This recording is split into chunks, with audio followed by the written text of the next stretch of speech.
مولاي صل وسلم دائما ابدا على حبيبك خير الخلق كلهم.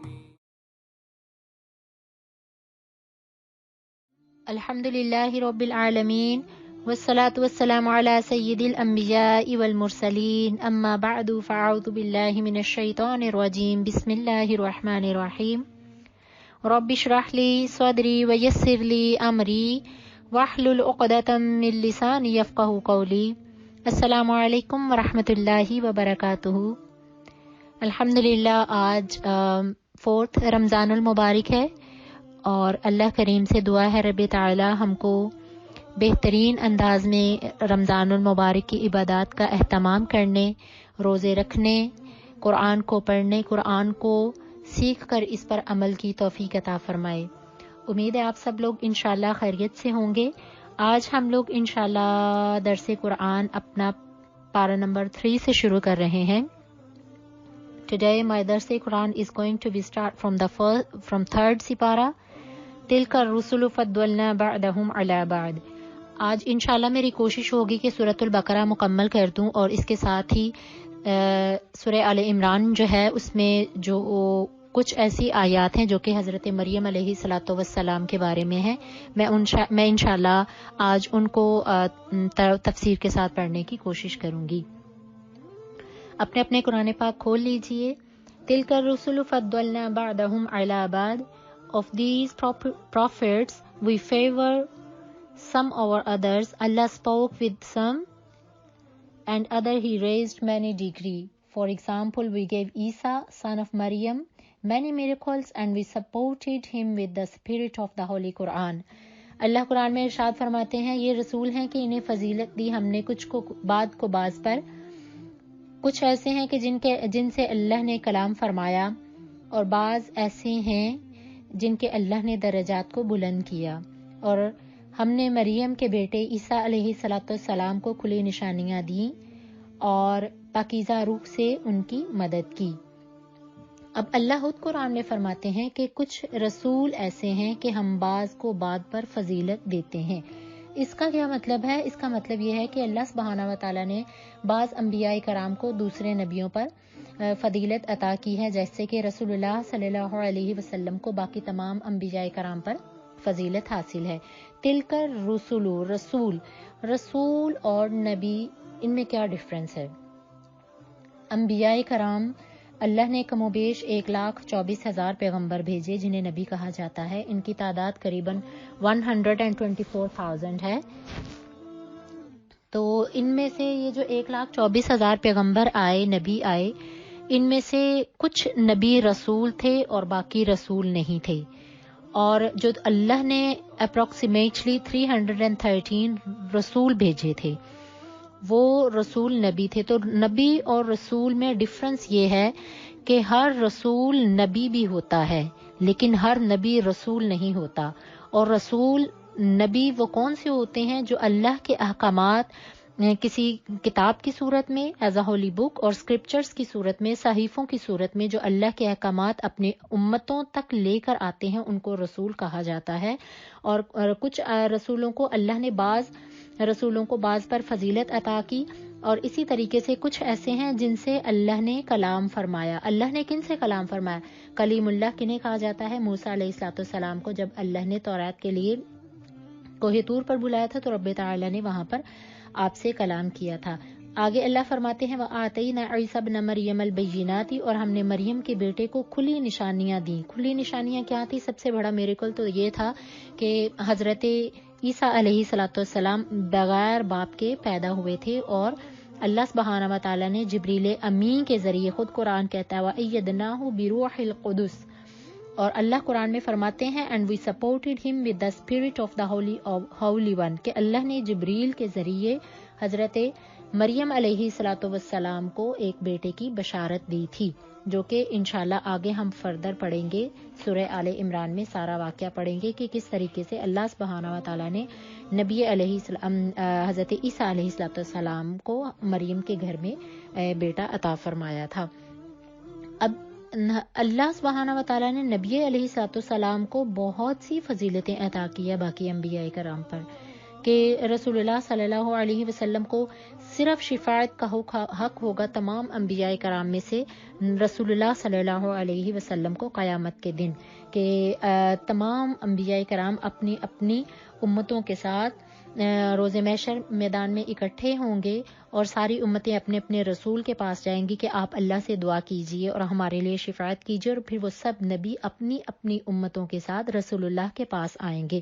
اس کے بارے میں ترمذی شریف کی حدیث ہے، حضرت ابو سعید خدری رضی اللہ تعالی عنہما فرماتے ہیں کہ رسول اللہ صلی اللہ علیہ وسلم نے فرمایا کہ میں بلا فخر کہتا ہوں کہ قیامت کے دن تمام اولاد آدم کا سردار ہوں گا، لوائے حمد بھی میرے ہاتھ میں ہوگا، اور تمام انبیاء وغیرہ میرے جھنڈے کے نیچے ہوں گے۔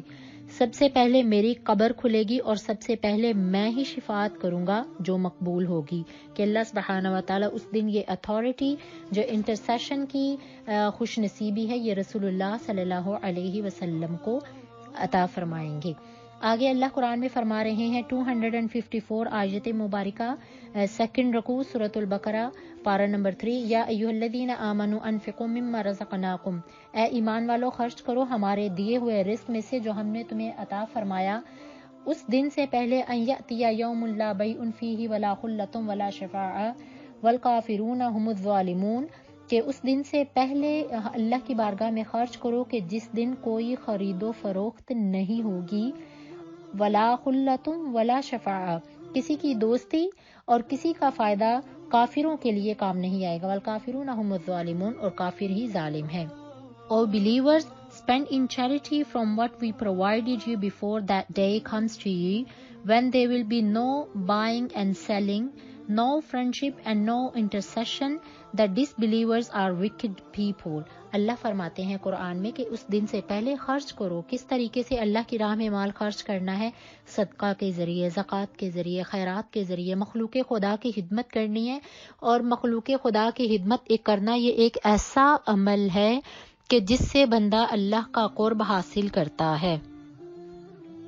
اسکالرز کہتے ہیں کہ اللہ کا قرب حاصل کرنے کا سب سے بہترین جو ذریعہ ہے وہ مخلوق خدا کی خدمت کرنا ہے، چاہے آپ کسی کی فائنینشلی طور پہ مدد کرتے ہیں، کسی غریب یتیم کی، یا کسی کی آپ کسی بھی طریقے سے مدد کریں گے تو انشاءاللہ آپ اللہ کی قربت کے اور اللہ کی نعمتوں کے، رحمتوں کے انشاءاللہ حقدار ہوں گے۔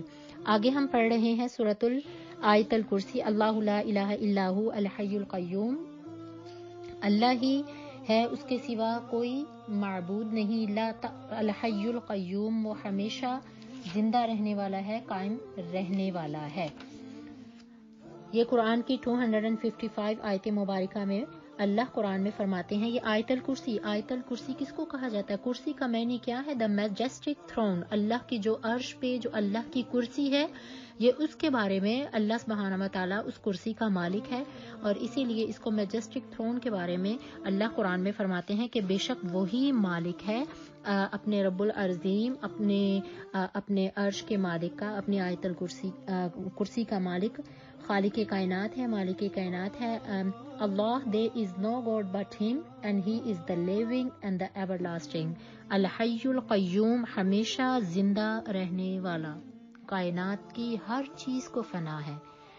سورۃ الرحمن پڑھتے ہیں نا، اس میں کیا آتا ہے کہ اللہ خود قرآن میں فرماتا ہے کہ ہر چیز کو فنا ہے، اور جو باقی رہ جائے گی وہ اللہ کی ذات ہے، کہ تمام کوئی بھی انسان ہے، جن ہے، پرند ہیں، بلڈنگز ہیں، بے جان چیزیں ہیں، ہر ایک چیز کو کبھی نہ کبھی اس دنیا سے جانا ہے، کبھی نہ کبھی اس نے ایکسپائرڈ ہونا ہے، سوائے اللہ سبحانہ و تعالیٰ کے۔ تو اللہ قرآن میں فرماتے ہیں اس چیز کو، من علیہا فان ویبقا وجہ ربک ذو الجلال والاکرام، کل من علیہا فان، ہر ایک چیز فانی ہے، ہر سب کچھ ختم ہو جائے گا، اللہ کی ذات الحی ہمیشہ زندہ رہنے والے ہے، ہی از دا لیونگ قیوم، کہ کون ہے جو سفارش کرے؟ ہاں مگر اس کی اجازت سے۔ اذن کن کو ہوگا؟ جن کو اللہ کریم چاہیں گے قیامت کے دن تو وہ انٹرسیشن کروا سکیں گے، جیسے کہ رسول اللہ صلی اللہ علیہ وسلم اپنے امتیوں کے اللہ کے علم کو کوئی بھی جو ہے وہ احاطہ نہیں کر سکتا، کوئی بھی اللہ کے علم کو نہیں پہچان سکتا کہ اللہ اتنا نالج والا ہے۔ زمین، آسمان، کائنات، ہر ایک چیز کا علم میرے رب کی ذات کے پاس ہے۔ سمندروں کی تہوں میں جو مچھلیوں میں ہے، اللہ اس چیز کو بھی جانتا ہے۔ اللہ کالے آسمان میں، کالے رنگ کے پہاڑوں میں، کالے رنگ کے پتھروں میں، کالے رنگ کی ایک چھوٹی سی چیونٹی کے رینگنے کی آواز بھی رب تعالیٰ کو عرش پر سنائی دیتی ہے۔ یہ میرے اللہ کا علم ہے۔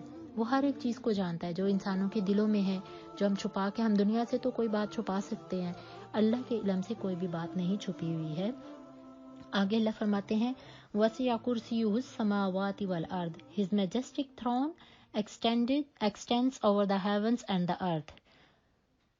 وَلَا يَئُودُهُ حِفْظُهُمَا وَهُوَ الْعَلِيُّ الْعَظِيمُ اور اسے کسی کی حفاظت کی ضرورت نہیں ہے۔ And he never tires of protection them both. He is the exalted, he is the majestic. وَهُوَ الْعَلِيُّ الْعَظِيمُ کہ وہ بہت ہی بڑی ذات ہے۔ آگے آتا ہے قرآن میں لا اکراہ فی الدین، آیت مبارکہ 256 کا ترجمہ there is no compulsion in religion، دین میں کوئی سختی نہیں ہے، دین میں کوئی جبر نہیں ہے۔ اور آگے اللہ فرماتے ہیں میری بے شک روشن ہو گئی نیک راہیں اور گمراہی سے، اور جو شیطان کو نہیں مانتے اور اللہ پر ایمان لاتے ہیں، بے شک انہوں نے اللہ کی رسی کو مضبوطی سے تھام لیا جسے کبھی کھلنا ہی نہیں۔ واللہ سمیع علیم اور اللہ سننے والا ہے، جاننے والا ہے۔ اللہ تعالیٰ اس چیز کو فرما رہے ہیں کہ بے شک دین میں کوئی سختی نہیں ہے۔ اللہ نے دین میں سختی کیا ہے؟ یعنی کہ کوئی کمپلشن نہیں ہے، کوئی کمپلسری اللہ نے کوئی بھی، اگر آپ نماز میں دیکھیں کتنی آسانی ہے۔ اللہ نے قرآن میں فرمایا، رسول اللہ صلی اللہ علیہ وسلم نے فرمایا کہ اگر آپ نماز کھڑے ہو کے نہیں پڑھ سکتے آپ بیٹھ کے پڑھ لیں، اگر بیٹھ کے نہیں پڑھ سکتے آپ لیٹ کے پڑھ لیں، اگر لیٹ کے نہیں پڑھ سکتے تو آپ اشارے سے پڑھ لیں۔ یعنی کہ دین میں سختی یہ نہیں رکھی کہ آپ لوگوں کو کھڑے ہو کر ہی نماز پڑھنی ہے، یا اگر پھر آپ روزے کا دیکھ لیں، آپ کے اللہ نے رمضان المبارک کی رحمتیں، برکتیں اور اتنی آسانیاں رکھی ہیں۔ اللہ نے اسی آیت مبارکہ میں، جو رمضان المبارک کے جو آیت مبارکہ قرآن میں ہے، اسی میں اللہ فرماتا ہے وَلَا يُرِيدُ بِكُمُ الْعُسْرَ، اللہ تو تم پر کبھی بھی تنگی نہیں چاہتا۔ کیسے کہ اللہ نے بیمار پر روزہ فرض نہیں کیا ہوا، سب جو مسافر ہیں، جو سفر کرتے ہیں، سفر والوں پہ روزہ فرض نہیں ہے، تو یہ دین میں کسی بھی قسم کی سختی نہیں ہے۔ آگے اللہ قرآن میں فرماتے ہیں کہ اللہ ولی الذین آمنوا یخرجہم من الظلمات الی النور، اللہ دوست ہے ایمان والوں کا اور انہیں اندھیروں سے نکال کر روشنی کی طرف لے کر جاتا ہے۔ Allah is the friend of believers taking them out of darkness into light, کہ اللہ ہمیں کس چیز کی ڈارکنیس سے لے کے جاتے ہیں؟ جو ہمارے ایمان کی، ہمارے جو بے ایمانیوں کی، ہمارے گناہوں کی، کافرین جو ہے ان کے کفر کی جو اندھیرے ہیں، اللہ ان سے ہمارا دوست بن کر ہمیں ہدایت کے روشنی کی طرف، ایمان کی طرف لے کر جاتا ہے۔ اور آگے اللہ فرماتا ہے شیطان کیا کرتا ہے؟ شیطان تمہیں کفر کے اندھیروں کی طرف لے کر جاتا ہے، وہ تمہیں نور سے اندھیرے کی طرف لے کر جاتا ہے، لیکن جو اللہ اور اس کے ساتھی ہوتے ہیں وہ ایمان والوں کو اندھیروں سے روشنی کی طرف لے کر جاتے ہیں۔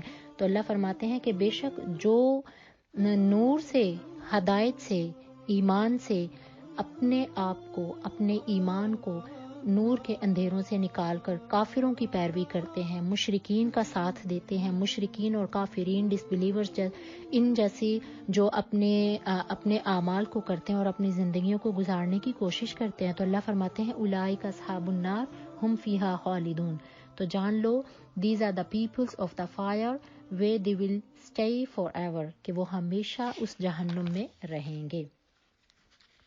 رسول اللہ صلی اللہ علیہ وسلم سے حضرت علی المرتضیٰ روایت کرتے ہیں کہ نبی علیہ الصلوۃ والسلام نے فرمایا کہ جو شخص ہر نماز کے بعد آیت الکرسی پڑھ لیتا ہے تو اس کو بہشت میں جانے کے، یعنی کہ جنت میں کو جانے سے کوئی بھی چیز اس کو منع نہیں کرتی ہے، یعنی کہ اور اسی طریقے سے رسول اللہ صلی اللہ علیہ وسلم نے فرمایا کہ جب تم گھر سے نکلو تو آیت الکرسی کو پڑھ لیا کرو، اللہ تمہارے اوپر فرشتے جو ہیں مقرر کر دیتے ہیں جو کہ تمہاری حفاظت کرتے ہیں۔ اگلا جو تھرڈ رکوع ہے اس میں ہم 3 سٹوریاں پڑھیں گے. تھرڈ رکوع ہے پارہ نمبر 3 کا سورۃ البقرہ کا آیت مبارکہ 258. الم تر الی الذی حاج ابراہیم فی ربہ ان اتاہ اللہ الملک. کیا تم نے اس شخص کو نہیں دیکھا جو اپنے غرور کے سبب جو اللہ نے اس کو بادشاہت بخشی تھی وہ ابراہیم سے اس کے پروردگار کے بارے میں جھگڑا کرنے لگا. جب ابراہیم نے کہا کہ میرا رب تو وہ ہے جو جلاتا بھی ہے، جو زندہ بھی کرتا ہے اور مارتا بھی ہے، تو اس نے کہا کہ میں بھی زندہ کر سکتا ہوں اور میں بھی مار سکتا ہوں. پھر ابراہیم نے کہا کہ میرا اللہ تو وہ ہے جو سورج کو مشرق سے نکالتا ہے اور اس کو مغرب میں غروب کرتا ہے، اور آپ اسے چاہیں تو مغرب سے نکال دیجئے. فَبُہِتَ الَّذِی کفر، تو کافر جو تھا وہ سن کر حیران رہ گیا. وَاللَّهُ لَا يَهْدِي الْقَوْمَ الظَّالِمِينَ، اور اللہ ظالم قوم کو کبھی بھی ہدایت نہیں دیتا. Have you not considered the one who Allah made king؟ کون تھا؟ نمرود تھا، جس کو اللہ نے بہت بڑی کنگڈم عطا کی تھی. When he argued with ابراہیم علیہ السلام about his Lord، کہ نمرود نے ایک دن حضرت ابراہیم علیہ السلام سے کہا کہ تم مجھے خدا نہیں مانتے. ابراہیم علیہ السلام نے کہا نہ میں تجھے خدا مانتا ہوں نہ میں ان بتوں کو خدا مانتا ہوں. ابراہیم نے کہا، ابراہیم said to him, it is my Lord who gives life and death. Then Namrud replied, I too give life and death. قرآن کہتا ہے کہ نمرود نے کہا میں بھی زندگی دیتا ہوں اور میں بھی مارتا ہوں. نمرود نے کیا کیا؟ اس نے 2 بندوں کو بلایا، ایک کو مار دیا اور ایک کو زندہ رکھا. اس نے کہا دیکھو میں بھی اس چیز پہ قدرت رکھنے والا ہوں، میری پاور ہے، اس کو میں نے زندہ رکھا ہے، اس کو مار دیا ہے. Then Ibrahim علیہ السلام replied according to Quran verse number 258, Allah my Lord my Rabb, Allah brings the sun from the east, so why not bring it from the west if you can. اگر تم خدا ہو تو تم اس کو مغرب سے کیوں نہیں نکال دیتے؟ میرا رب تو وہ ہے جو سورج کو مشرق سے نکالتا ہے، اور اگر تم خدا ہو، اپنے آپ کو خدا مانتے ہو، تو اس سورج کو تم مغرب سے نکال دو. تو جو کافر تھا the disbeliever was taken aback، وہ پیچھے ہو گیا، وہ حیران ہو گیا. تو اللہ فرماتے ہیں قرآن میں اللہ does not guide wicked people، اللہ کبھی بھی اس قوم کو ہدایت نہیں دیتا جو اس سے ہدایت نہیں لینا چاہتی. آپ اس چیز کو سمجھنے کی کوشش کیجئے کہ ہم جب کہتے ہیں اللہ ہمارے بچوں کو ہدایت عطا کر، بہت اچھی دعا ہے، ہم کرتے ہیں، ہم اپنی اولاد کی ہدایت کے لیے کرتے ہیں. اللہ کریم ہدایت ان لوگوں کو عطا فرماتا ہے جو ہدایت لینے کا ارادہ کرتے ہیں. ہم کہیں گے کافروں کو اللہ کافرین کو ہدایت عطا فرما. کافرین جب تک ہدایت لینے کی کوشش نہیں کریں گے، ارادہ نہیں کریں گے، اللہ انہیں ہدایت نہیں عطا فرمائے گا. ہم دعائیں چاہے کتنی ہی کیوں نہ مانگتے پھریں کہ اللہ ہمارے بچوں کو 5 وقت کا نمازی بنا، بے شک دعا میں بہت طاقت ہوتی ہے، لیکن اللہ ان کو کبھی بھی نمازی نہیں بنائے گا جب تک وہ اس چیز کا خود ارادہ نہیں کریں گے. تو اللہ کریم سے ہمیشہ دعا کرنی چاہیے رب تعالی اپنی قوت کے ساتھ اور اپنی طاقت کے ساتھ انہیں ہدایت والا بنا، ان کے دلوں کو ہدایت کی طرف پھیر دے، ان کے دلوں کو ایمان کی روشنی سے بھر دے. ٹھیک ہے، تو یہ نمرود کے بارے میں تھا، اور ابراہیم علیہ السلام جو کہ تمام انبیاء کرام کے جد امجد ہیں، ان کے بارے میں یہ واقعہ تھا، کس طریقے سے دونوں میں ایک یہ آرگیومنٹ ہوا تھا. اس کے بعد جو آیت مبارکہ ہے 259 میں حضرت عزیر علیہ السلام کا قصہ ہے. او کالذی مر علی قریۃ وہی خاویۃ علی عروشها. میں اس کی ٹرانسلیشن پڑھتی ہوں. اور اس شخص کو نہیں دیکھا جسے ایک گاؤں میں جو کہ اپنی چھتوں پر گھرا پڑا تھا اتفاق سے گزرا، تو اس نے کہا اے اللہ تو کس طریقے سے بندوں کو مرنے کے بعد زندہ کرے گا؟ تو خدا نے اس کی روح کو قبض کیا اور 100 برس تک اس کو مردہ رکھا، اور پھر اس کو زندہ کیا اور پوچھا کہ تم کتنا عرصہ ٹھہرے رہے؟ اس نے کہا 1 دن یا اس سے بھی کم. تو اللہ نے کہا آپ تو 100 برس ٹھہرے رہے ہو اور اپنے کھانے پینے کی چیزوں کو دیکھیے. یہ واقعہ ہے حضرت عزیر علیہ السلام کا. حضرت عزیر علیہ السلام نے ایک دن ایک بستی سے گزرے، تو وہاں کے بادشاہ نے ظلم و ستم کر کے ساری بستی والوں کو ختم کر دیا تھا. اور حضرت عزیر علیہ السلام نے اللہ سے پوچھا کہ اے اللہ کریم آپ مردوں کو کیسے زندہ کریں گے؟ تو اللہ نے فرمایا دیکھ لینا، میں زندہ کرنے پہ قادر ہوں. اللہ نے حضرت عزیر علیہ السلام کو وہیں پر سلا دیا. وہیں پہ ان کے ساتھ ایک ان کی سواری بھی تھی اور ان کے ساتھ کچھ کھانے پینے کا سامان بھی تھا. اور اللہ نے حضرت عزیر علیہ السلام کو 100 سال تک سلائے رکھا. سلائے سے مراد یعنی کہ ان کو موت دے دی. اور اللہ نے 100 سال کے بعد انہیں جب زندہ کیا تو اللہ نے حضرت عزیر علیہ السلام سے پوچھا. اس چیز کو اللہ قرآن میں مینشن فرما رہا ہے آیت مبارکہ 259 میں کہ آپ کتنی دیر سوئے رکھے. How long did you remain dead in such way. حضرت عزیر علیہ السلام he replied possibly a day or a part of a day. ہو سکتا ہے میں چند دن کے چند حصہ یا ایک دن سویا رہا ہوں. اللہ told him, in fact you remained dead for 100 years. Look at your food and drink, they have not gone off. But look at your donkey. آپ اپنی سواری کو دیکھیے. We have done all this to make you a sign for peoples. Look at the donkey's bone, how we put them back together and cover them with flesh. When it had all become clay to him, he said, Now I know that Allah subhanahu wa ta'ala has power over all things. حضرت عزیر علیہ السلام کو اللہ نے 100 سال تک موت سلائے رکھا, موت کی نیند سلائے رکھا. اللہ نے بعد میں جب انہیں اٹھایا تو اللہ نے پوچھا عزیر کتنی دیر سوئے رہے. تو عزیر علیہ السلام نے کہا شاید دن کا ایک حصہ یا چند دن, کیونکہ جب وہ اٹھے تھے تو شام ہو رہی تھی. تو اللہ نے فرمایا کہ عزیر میں نے آپ کو 100 سال موت کی نیند سلائے رکھا اور اللہ نے اپنے میریکل سے ان کو لوگوں کی نظروں سے پوشیدہ رکھا تھا, یعنی کہ کسی کو وہ نظر نہیں آئے تھے. اللہ نے فرمایا دیکھیے آپ کے پاس اگر آپ کو یقین نہیں آتا اپنے قریب چیزوں کو دیکھیے. آپ کا ایک سواری تھی, ایک ڈونکی تھا وہ جو جس پہ وہ سفر کرتے تھے, ان کے پاس کچھ کھانے پینے کا سامان تھا. تو جب انہوں نے دیکھا کہ ان کی جو گدھا تھا اس کی جو ہڈیاں تھی وہ بالکل ریزہ تھوڑے تھوڑے چھوٹے چھوٹے پیسز میں تھیں, تو انہوں نے اللہ نے ان ہڈیوں کو حضرت عزیر علیہ السلام کے سامنے ہی اکارڈنگ ٹو قرآن اللہ سبحانہ و تعالیٰ covered them with flesh کہ اللہ نے ان کو گوشت چڑھایا. اور اللہ نے ان کو جب اس گدھے کو زندہ کیا تو اللہ نے فرمایا اے عزیر اسی طریقے سے میں تم لوگوں کو قبر میں زندہ کروں گا. جب قبروں سے اٹھائے جائیں گے اسی طریقے سے اٹھائے جائیں گے.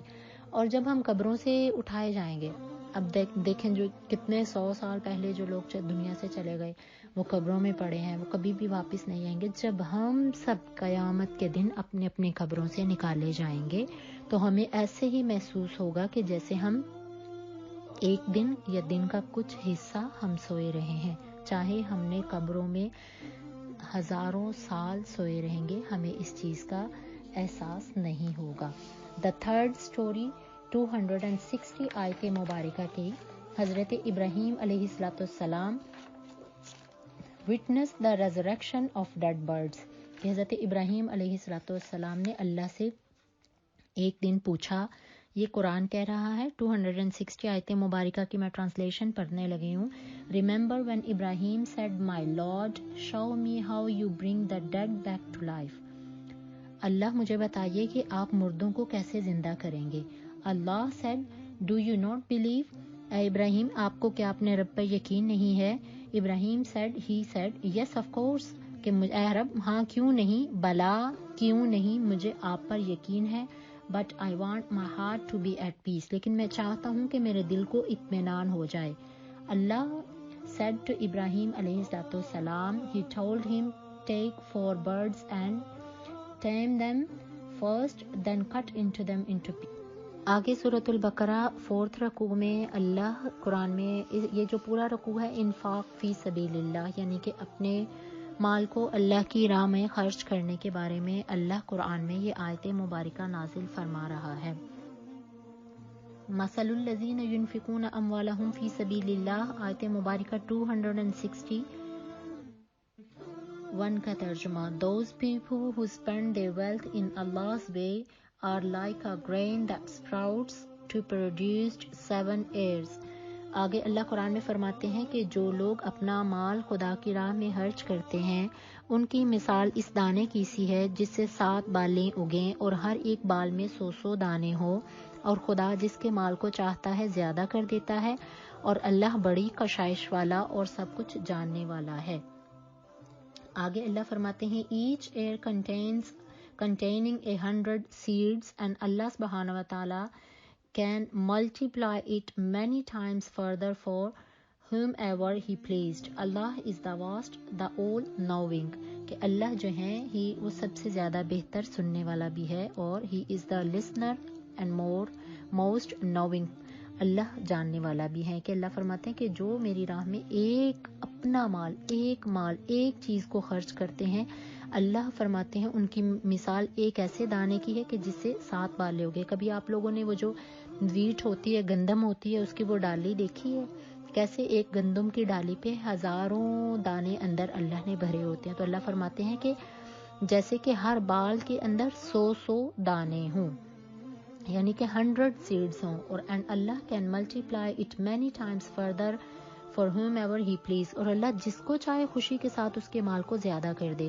تو اللہ کی راہ میں مال خرچ کرتے وقت یہ کبھی بھی مت سوچیں کہ زکوٰۃ نکالیں گے تو مال کم ہو جائے گا، اب چیریٹی کریں گے تو پیسے کم ہو جائیں گے، ہمارے پیسوں میں فرق آئے گا. بلکہ ہم اللہ کی راہ میں جتنا مال خرچ کریں گے اللہ کریم اتنا ہی اپنی بارگاہ میں اس کو ڈبل ملٹیپلائی. یہ قرآن کا وعدہ، اللہ کہہ رہے ہیں قرآن میں کہ میں اس کو ملٹیپلائی کر دوں گا. الذین ینفقون اموالہم فی سبیل اللہ. اب آگے اللہ فرماتے ہیں کہ جو لوگ اپنا مال خدا کے راستے میں خرچ کرتے ہیں، اس کے بعد نہ وہ کسی پر احسان کرتے ہیں اور نہ ہی کسی کو تکلیف دیتے ہیں، ان کا صلہ ان کے پروردگار کے پاس ہے اور قیامت کے دن ان کو نہ کوئی خوف ہوگا اور نہ ہی وہ غمگین ہوں گے. اللہ سبحانہ و تعالیٰ is saying in 262 آیت مبارکہ, those who spend their wealth in the way of Allah and do not follow it up by reminding the receivers of the favor. یعنی کہ ہم کسی کو جب اللہ کی راہ میں اس کی ہیلپ کر دیتے ہیں تو اس کو ہم اس سے پوچھتے نہیں ہیں، اس کو تنگ نہیں کرتے ہیں، اور causing them offense یا ان کو ہم جتلاتے نہیں ہیں، احسان نہیں جتلاتے. تو اللہ فرماتے ہیں تو پھر اللہ کریم ان کو اتنا اجر عطا فرماتے ہیں کہ اللہ فرماتے ہیں کہ قیامت کے دن ان کو کوئی خوف نہیں ہوگا. they shall neither fear nor grieve. کہ ان کو نہ کوئی خوف ہوگا نہ ہی وہ غمگین ہوں گے. جو اللہ کی راہ میں مال خرچ کر کے اپنے آپ کو، اپنے دلوں کو اطمینان سے بھر لیتے ہیں، وہ اللہ سے دنیا اور آخرت میں بہترین اجر پاتے ہیں. یعنی کہ ہم کسی پہ نیکی کریں تو کبھی بھی اس نیکی کو دکھاوے کے لیے نہیں کریں. اب دیکھیں خیرات ہوتی ہے، بہت سے طریقوں کی ہوتی ہے، ٹھیک ہے. خیرات اللہ کو ظاہری طور پہ بھی پسند ہے، یعنی کہ اعلانیہ بھی، اور اللہ کو پوشیدہ سرن بھی پسند ہے اور جہری بھی پسند ہے. اس چیز کو قرآن میں آگے اللہ نے مینشن کیا ہے. لیکن جو خیرات، جو نیکی، جو نماز، جو عبادت، جو اچھا عمل آپ اللہ کی رضا میں نہیں کرتے ہیں، اس کے آپ کبھی بھی اس کو ثواب نہیں پائیں گے. اگر آپ لوگوں کے دکھاوے کے لیے کرتے ہیں، آپ کا کبھی بھی وہ عمل آپ کے لیے ریوارڈ نہیں بنے گا. اگر آپ روزے رکھ رہے ہیں اور آپ کہتے ہیں کہ میں لوگوں کو دکھاوے کے لیے، تو اللہ اس چیز کا آپ کو ریوارڈ نہیں عطا کرے گا. اگر آپ نماز لوگوں کے دکھاوے کے لیے پڑھ رہے ہیں، حج اور عمرہ لوگوں کے دکھاوے کے لیے کر رہے ہیں، اللہ کی راہ میں مال خرچ جو ہے ریاکاری کے لیے کر رہے ہیں، تو اللہ فرماتے ہیں ریاکاری کرنے والی ہر نیکی تمہیں کبھی بھی اللہ کی بارگاہ سے فائدہ نہیں دے سکتی. آگے اللہ فرماتے ہیں کہ قول معروف و مغفرۃ خیر من صدقۃ یتبعها اذی. اور جب خیرات لینے کے بعد اس کو کبھی بھی تکلیف نہیں دو، اور اس سے جب بھی بات کرو تو نرم طریقے سے کرو اور اس کو درگزر کر دو. اور بے شک خدا بہت ہی بے پرواہ اور حلیم بردبار ہے، موسٹ جینٹل ہے. اللہ قرآن میں فرماتے ہیں a kind word and forgiveness are far better than any charity that is followed by an insult. یعنی کہ اگر تم خیرات کرنے کے بعد کسی کو ڈانٹتے ہو اور اس کی انسلٹ کرتے ہو، یعنی کہ کسی کو بھی آپ نے یتیم، غریب، مسکین کی آپ نے مدد کی ہے اور بعد میں آپ اس کو ڈانٹ رہے ہیں، تو اللہ فرماتے ہیں اس سے بہتر ہے کہ تم اس سے خالی نرم لہجے میں بات کر لو، خیرات نہ کرو. واللہ غنی حلیم. اور بے شک اللہ سبحانہ و تعالیٰ از self sufficient and most gentle, کہ اللہ بہت ہی بے پرواہ اور بردبار ہے. اس سارے رکوع میں اللہ ہمیں قرآن میں کس چیز کے مینرز بتا رہے ہیں؟ انفاق فی سبیل اللہ. چیریٹی، اللہ کے راستے میں خیرات کرنے کے مینرز سکھا رہے ہیں۔ قرآن اتنی خوبصورت اور مکمل کتاب ہے جو ہمیں زندگی کے ہر موقع پہ، اسی لیے تو گائیڈنس کر رہی ہے، ہدی للمتقین، ہمیں بہترین زندگی گزارنے کے طریقے بتا رہی ہے، اور ایون ہمیں خیرات کرنے کا، زکوٰۃ کرنے کا، لوگوں کے اوپر اپنے مال کو خرچ کرنے کے بھی اللہ نے قرآن میں تفصیلاً بیان فرمائے ہیں۔ آگے جو نیکسٹ والی جو اس کی آیت مبارکہ ہے، یا ایھا الذین آمنوا لا تبطلوا صدقاتکم بالمن والاذی، کہ اللہ فرماتے ہیں کہ مومنوں اپنے صدقات اور خیرات احسان کرنے اور کسی کو تکلیف دینے سے اس شخص کی طرح برباد نہ کرو جو دکھاوے کے لیے اللہ کی راہ میں مال خرچ کرتا ہے اور خدا اور روز آخرت پر ایمان نہیں رکھتا۔ Believers, do not invalidate your charity by reminders of favors done or by insulting, like the one who spends his wealth to show off in front of people and does not truly believe in Allah and the last day. He is like a rock with a layer of soil on top of that. When heavy rain comes, it is left clean and bare.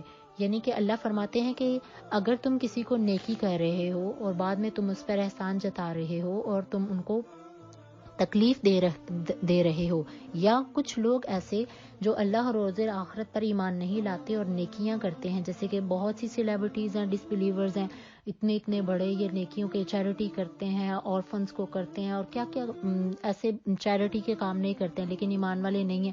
تو اللہ فرماتے ہیں ان کے اس کام کی example ایسے ہے کہ جیسے ایک کوئی چٹان ہو، لکڑی، ایک پتھر ہو اور اس کے اوپر مٹی پڑی ہو، تو جب بارش آئے گی تو وہ مٹی صاف ہو جائے گی۔ تو اسی طریقے سے اللہ ان کی نیکیوں کا کبھی بھی اجر نہیں دیتا، تمہاری نیکیوں کا، اگر تم کسی پر صدقہ، خیرات اور زکوٰۃ کر کے اس کو احسان جتلا رہے ہو تو اللہ تمہاری اس نیکی کو ختم کر دیتا ہے۔ آگے اللہ ان لوگوں کے بارے میں فرما رہے ہیں جو لوگ اللہ کی خوشنودی کے لیے کچھ بھی ہیں، اللہ کریم ہمیں ان لوگوں کی کیٹیگری میں شامل فرمائے۔ قرآن کی جب کبھی آیت آپ نیک اور اچھے لوگوں، متقی لوگوں کی سنائیں، سمجھنے کی کوشش کریں تو اللہ سے دعا کیا کریں، اللہ کریم ہمیں ان لوگوں میں شمار کیجئے جن سے آپ خوش ہیں۔ اب جو نیکسٹ والی آیت مبارکہ ہے، اللہ اب ان لوگوں کو مینشن کر رہے ہیں کہ جو اپنے صدقات، زکوٰۃ، خیرات اور اپنے اللہ کے دیے ہوئے رزق کو اللہ کی رضا کی خاطر صرف اس لیے دے رہے ہیں کہ اللہ تو ہم سے راضی ہو جائے، اللہ کی خوشنودی کے لیے، اللہ کی بلیسنگز کے لیے، تو اللہ کی رضا کے لیے کہ وہ اللہ کی پلیجر کو جانا چاہ رہے ہیں، اللہ کو خوش کرنا چاہ رہے ہیں، تو اللہ ان کے مال کی مثال قرآن میں 265 آیت مبارکہ پارہ نمبر 3 ہے سورۃ البقرہ میں، وَمَثَلُ الَّذِينَ يُنْفِقُونَ أَمْوَالَهُمُ ابْتِغَاءَ مَرْضَاتِ اللَّهِ، اور جو لوگ خدا کی خوشنودی حاصل کرنے کے لیے اور خلوص سے نیت سے اپنا مال خرچ کرتے ہیں، ان کی مثال ایک باغ کی طرح ہے کہ وہ باغ جو ایک بہت بلند جگہ پہ ہے، تو جب اس پر بارش پڑتی ہے تو وہ بہت بہت پھل دیتا ہے، اور اگر بارش نہ بھی پڑے تو پھر بھی وہ فائدہ دیتا ہے۔ واللہ بما تعملون بصیر، اور اللہ تمہارے کاموں کو دیکھ رہا ہے۔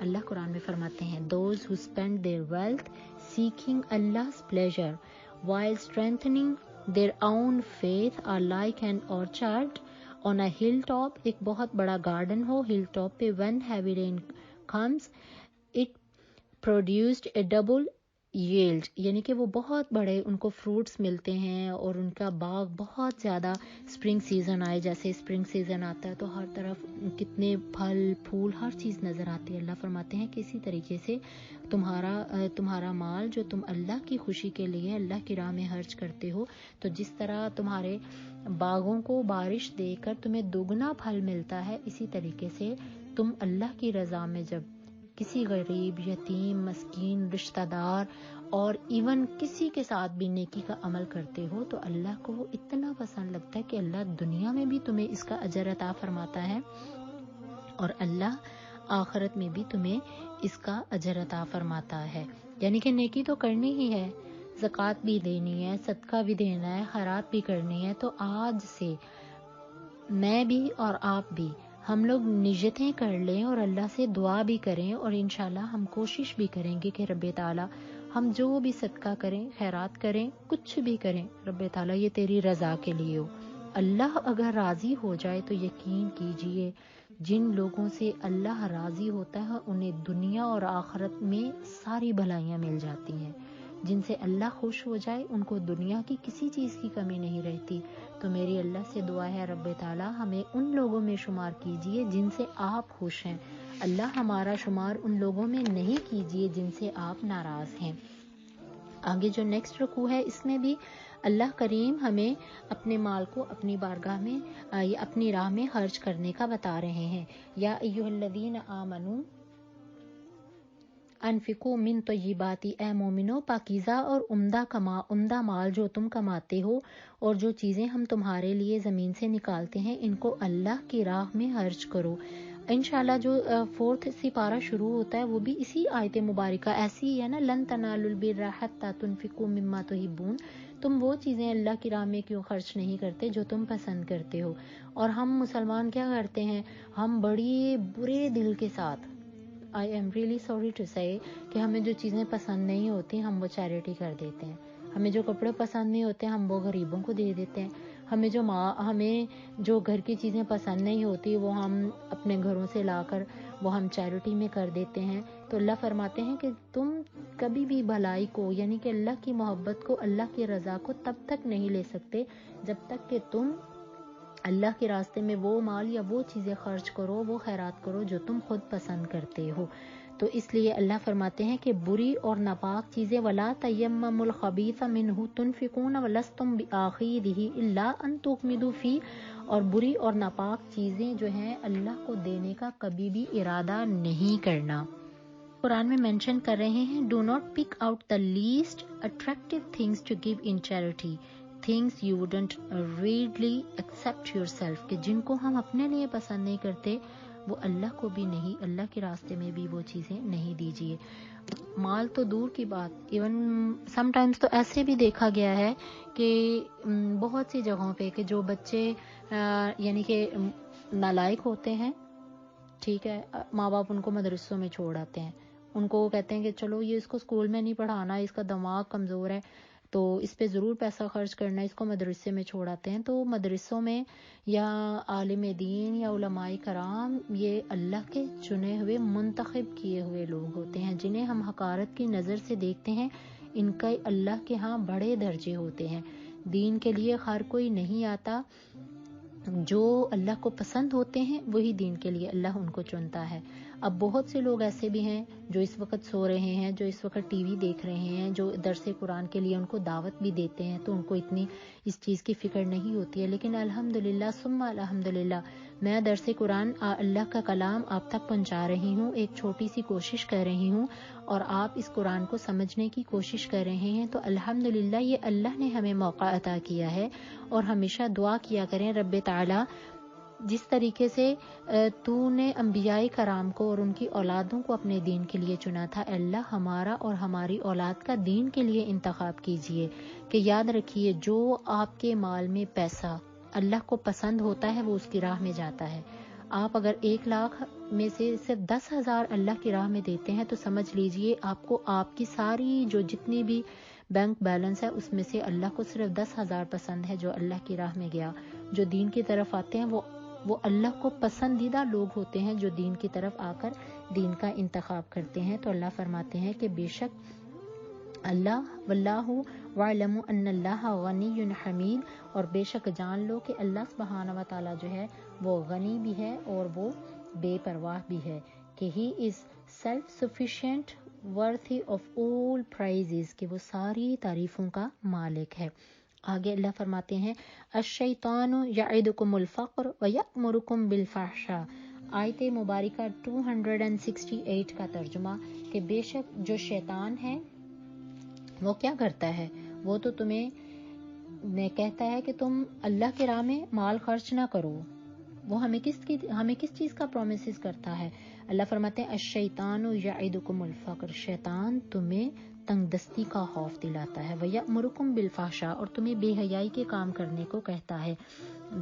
شیطان promise you poverty if you give generously and he urges you to behave indecently.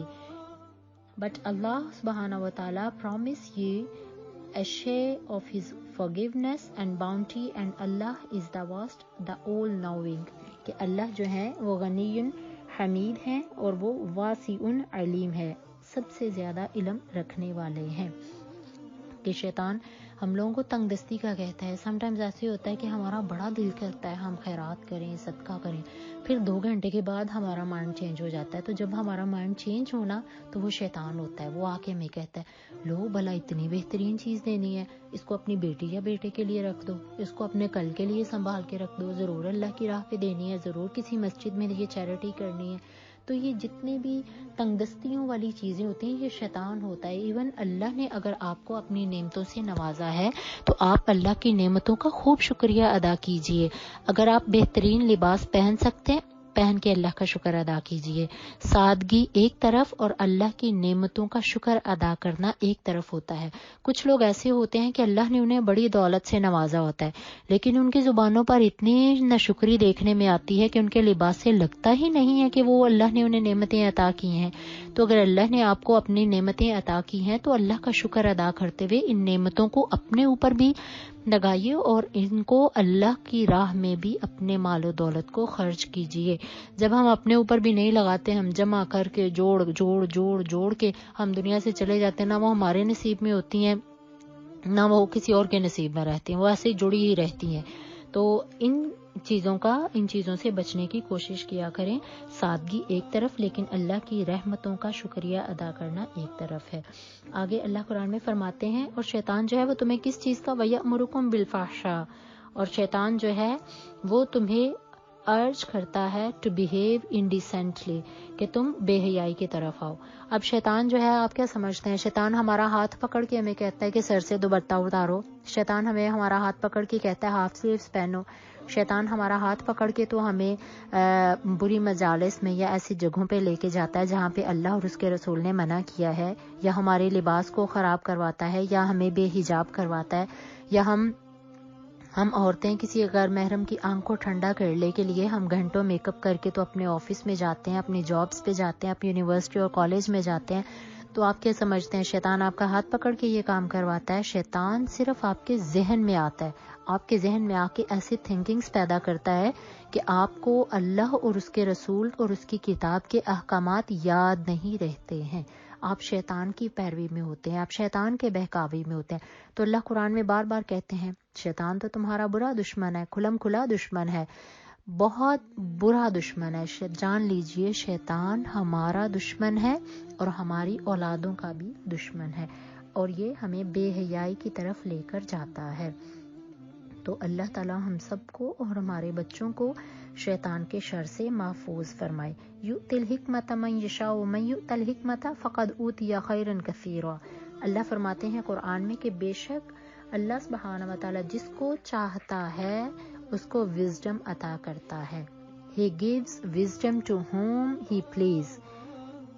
اور جس کو اللہ حکمت عطا کرتے ہیں فقد اوتی خیرا کثیرا، کہ اللہ نے ان کو گریٹ گڈنس عطا کی ہے، بہت بڑی نعمت ہے.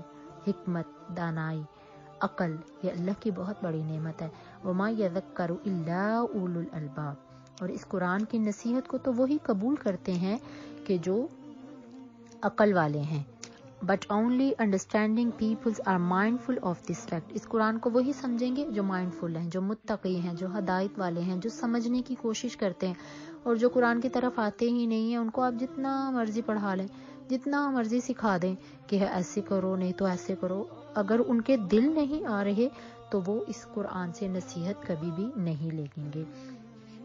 جو نیکسٹ اس کے بعد 271 آیت مبارکہ ان تبدوا الصدقات فنعما ہی. اور اگر تم چیریٹی جو ہے if you give charity openly that is wonderful. اللہ قرآن میں فرماتے ہیں بہت بڑی نعمت ہے، اور اگر پوشیدہ دو تو وہ بھی خوب تر ہے. But giving it in secretly to the needy is even better. یعنی کہ زیادہ بیٹر ہے کہ آپ چھپ کے نیکی کر دیں. یعنی کہ اسکالرز کہتے ہیں کہ آپ نیکی کریں ایک ہاتھ سے کریں اور دوسرے ہاتھ کو بھی پتہ نہیں لگنا چاہیے. تو اللہ فرماتے ہیں خوب تر ہے، ایون بیٹر، مور بیٹر ہے جب تم نیکی کو چھپا کر کرتے ہو.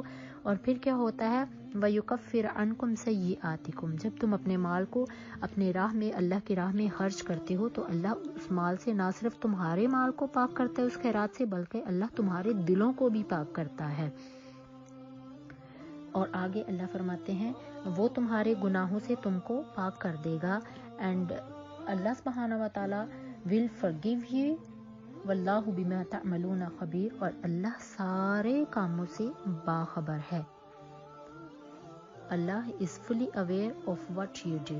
اللہ سب چیزوں کو جانتا ہے، جو ہم کرتے ہیں، جو ہم چھوڑتے ہیں.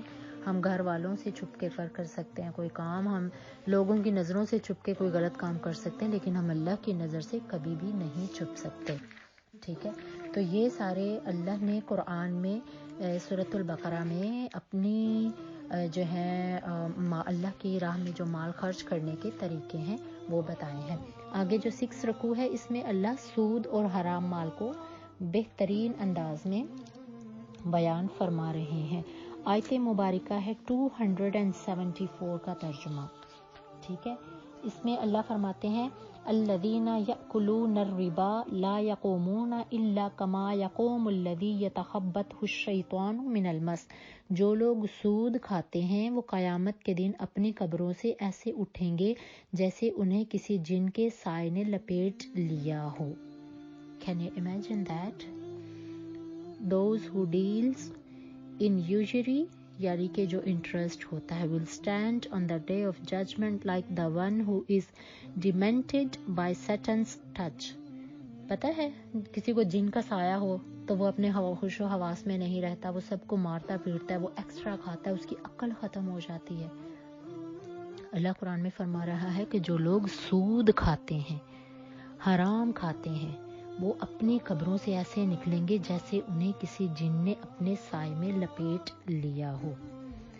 پھر آگے اللہ فرماتے ہیں وَأَحَلَّ اللَّهُ الْبَيْعَ وَحَرَّمَ الرِّبَا، کہ اللہ نے تمہارے لیے تجارت کو حلال کیا ہے.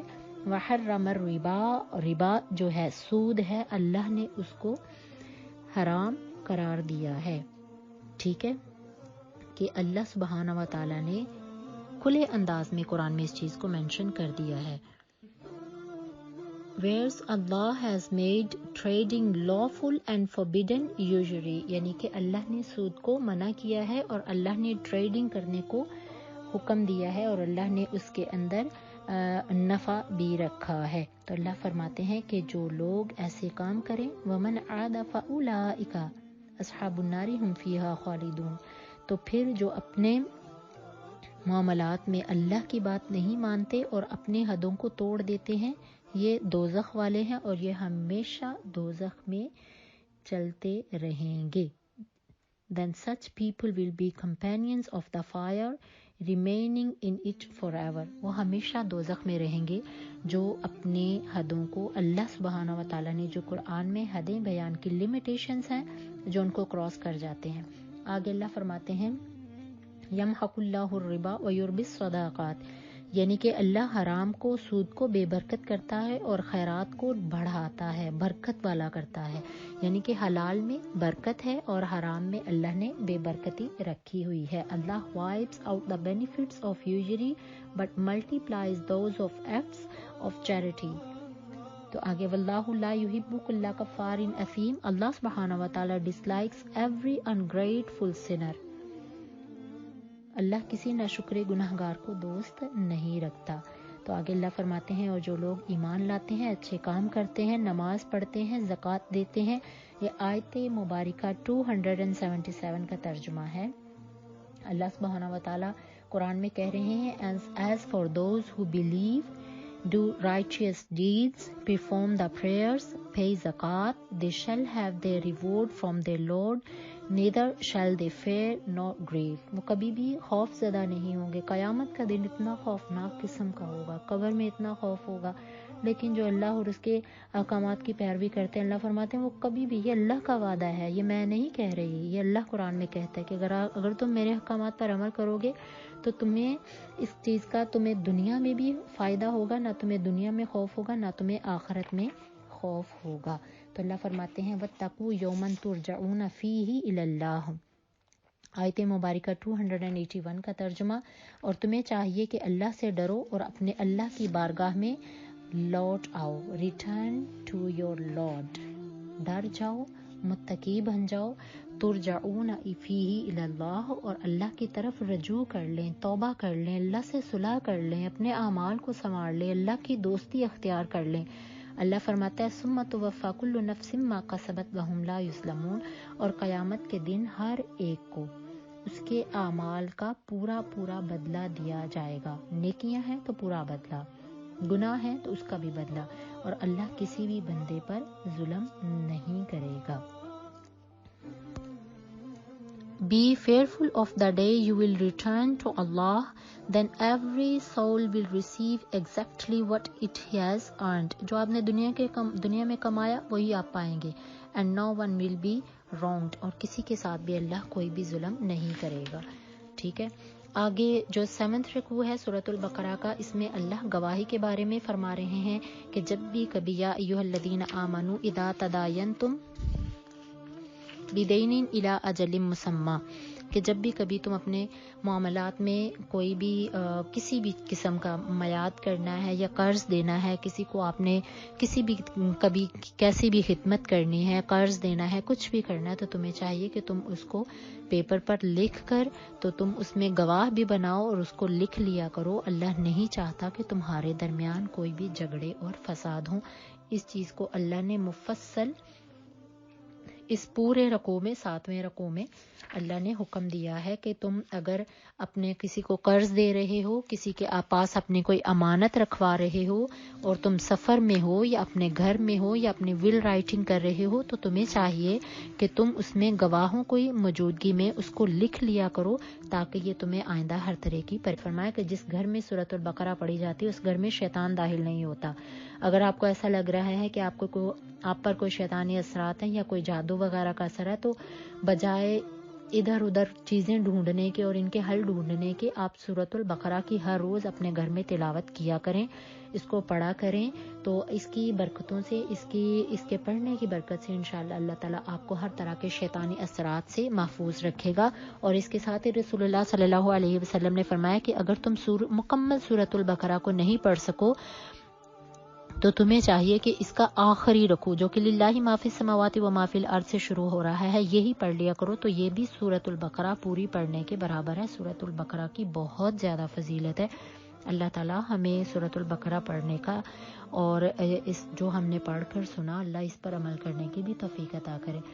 آمن الرسول بما انزل الیہ من ربہ والمؤمنون، کہ بے شک ہم ایمان لائے اللہ پر، اس کے رسولوں پر اور اس کی کتابوں پر اور اس کے اینجلز پر، اس کے میسنجرز پر اور ان فرشتوں پر جو ہر وقت یہ دعا کرتے ہیں اللہ سے کہ ربنا لا نفرق بین احد من رسلی، اللہ فرماتے ہیں ہم قیامت کے دن کسی بھی پیغمبر میں کچھ بھی فرق نہیں کریں گے۔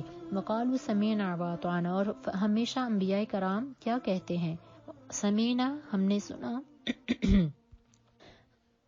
وقالوا سمینا واطعنا، we hear and we obey، کہ جو انبیاء کرام ہیں، جو مسلمان ہیں، یہ تو سبمٹ کرنے والے ہوتے ہیں کہ اللہ نے جو حکم دے دیا اس کو سنتے ہیں، واطعنا، اور اس پر عمل کرنے والے، اس کو obey، اس کی فرما برداری اختیار کرنے والے ہوتے ہیں، اور وہ دعا کرتے ہیں اے اللہ سبحانہ و تعالیٰ، او اللہ forgive us our Lord, to you is the final return، اور ہم انشاءاللہ اللہ تیری بارگاہ میں لوٹ کر آئیں گے۔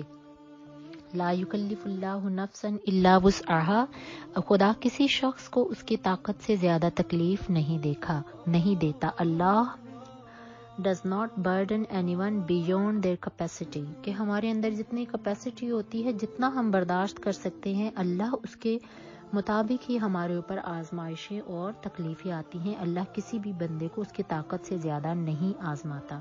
اور اگر آگے اللہ فرماتے ہیں لہا ما کسبت وعلیہا ما اکتسبت، they will receive any reward they earned جیسے کہ ہم جو بھی کما رہے ہیں ہم اس کے مطابق ہی پائیں گے. دنیا میں نیکیاں لے کے جا رہے ہیں, نمازیں لے کے جا رہے ہیں, اچھے اعمال لے کے جا رہے ہیں, قبر اور حشر میں انہی چیزوں کا سلسلہ پائیں گے اور انہی چیزوں کا اجر پائیں گے. اور دعا کرتے ہیں ربنا لا تؤاخذنا ان نسینا او اخطأنا, اے پروردگار عالم ہم سے کوئی بھول چوک ہو گئی تو ہمیں معاف کر دیجئے. ہم سے کوئی خطا ہو جائے تو میرے پروردگار ہمیں اس کا مواخذہ یعنی کہ ہمیں اس کا پوچھ گچھ نہیں کیجیے. کہ وہ جب بھی دعا کرتے ہیں so pray in this way, اللہ قرآن میں کہہ رہا ہے کہ تم جب بھی دعا کرو تو ایسے کرو. Our Lord, when we forget and make a mistake, do not punish us. Our Lord, do not make things hard for us. اللہ ہمارے لیے چیزوں کو مشکل مت بنائیے. ربنا ولا تحمل علینا اسرا کما حملته علی الذین من قبلنا. Our Lord, do not make things hard for us as you did with those before us. پہلی امتوں پر کتنی مشکل ہوتی تھی کہ ان کو اپنی توبہ قبول کرنے کے لیے اللہ کی بارگاہ میں اپنی توبہ کو کمیٹڈ, مطلب کہ وہ when they committed sins تو ان کو اپنی اللہ کی بارگاہ سے forgiveness کے لیے اور repentance کے لیے ان کو بڑا کچھ کرنا پڑتا تھا. ان کو سوسائڈ کرنی پڑتی تھی, ان کو قتل کرنا پڑتا تھا. ہم نے بنی اسرائیل کے واقعات پڑھے نہیں ہیں کہ ان لوگوں نے تو اللہ نے کہا اے موسیٰ ان سے کہہ دیجئے کہ ایک دوسرے کو قتل کریں تو اللہ معاف کر دے گا. تو انہوں نے ایون اپنے گھر والوں کو قتل کیا تھا کہ ہم اللہ کی بارگاہ میں معافی طلب کر لیں. تو اللہ سے دعا کیا کریں. اللہ خود قرآن میں کہتے کہ تم جب بھی کہو مجھ سے یہی کہو اللہ ہمارے اوپر پہلی امتوں جیسے بوجھ نہیں ڈالیے جیسے کہ آپ نے پہلی امتوں پر ڈالے تھے.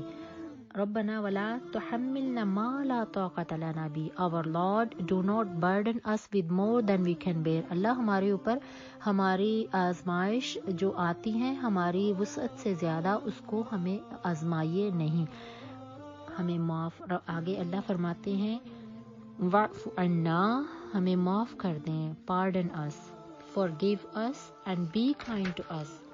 واغفر لنا ورحمنا انت مولانا فانصرنا علی القوم الکافرین. You are the protector, so help us against the disbelievers. کہ جب بھی اللہ سے دعا کیجئے تو اسی طرح کیجئے. اور سورۃ البقرہ کی یہ آخری آیات آپ سب لوگ جتنے بھی سننے والے ہیں اپنی زندگی میں معمول بنا لیجئے کہ کوشش کیجئے ہر روز سورۃ البقرہ کی آخری آیات جو ہیں ان کو پڑھ کے تو اللہ سے دعا کیا کرے تو اللہ تعالیٰ انشاءاللہ ہماری دعاؤں کو قبول فرمائے گا. الحمدللہ ہم نے سورۃ البقرہ جو ہے اس کی تلاوت کی ہے. رسول اللہ صلی اللہ علیہ وسلم نے فرمایا جس گھر میں پڑھی جاتی ہے وہاں 3 روز تک شیطان نہیں آتا. یعنی کہ اگر آپ ایوری ڈے نہیں پڑھ سکتے ہیں تو آفٹر ایوری 3 days ضرور پڑھا کرے تاکہ شیطان جو ہے اور ایسے جو اثرات ہیں وہ ہمارے گھروں میں نہیں آئے. اسی طرح رسول اللہ صلی اللہ علیہ وسلم نے فرمایا کہ سورۃ البقرہ کو پہلا رکوع مفلحون تک اور اس کا جو آخری رکوع ہے جب کوئی مطلب کہ کوئی ڈیڈ باڈی ہے اس کے لیے پڑھا جاتا ہے تو میت کو اس سے راحت ملتی ہے. تو یہ الحمدللہ ہم لوگوں نے سورۃ البقرہ کی تفسیر کو چھوٹی سی میں نے کوشش کی ہے. حالانکہ سورۃ الفاتحہ اور سورۃ البقرہ کی تفاسیر میں مفسرین نے کتابیں لکھی ہیں لیکن ٹائم کی جتنی مطلب کہ اویلیبلٹی ہے میں نے کوشش کی ہے آپ کو اچھے طریقے سے اس کو ایکسپلین کر سکوں. اللہ تعالیٰ میری اس کوشش کو قبول فرمائے. اب آتے ہیں ہم سورہ آل عمران شروع کرتے ہیں. سورہ آل عمران میں سارا جو حضرت مریم علیہ الصلوۃ والسلام حضرت زکریا علیہ الصلوۃ والسلام کا واقعہ صرف میں اس چیز کو مینشن کروں گی.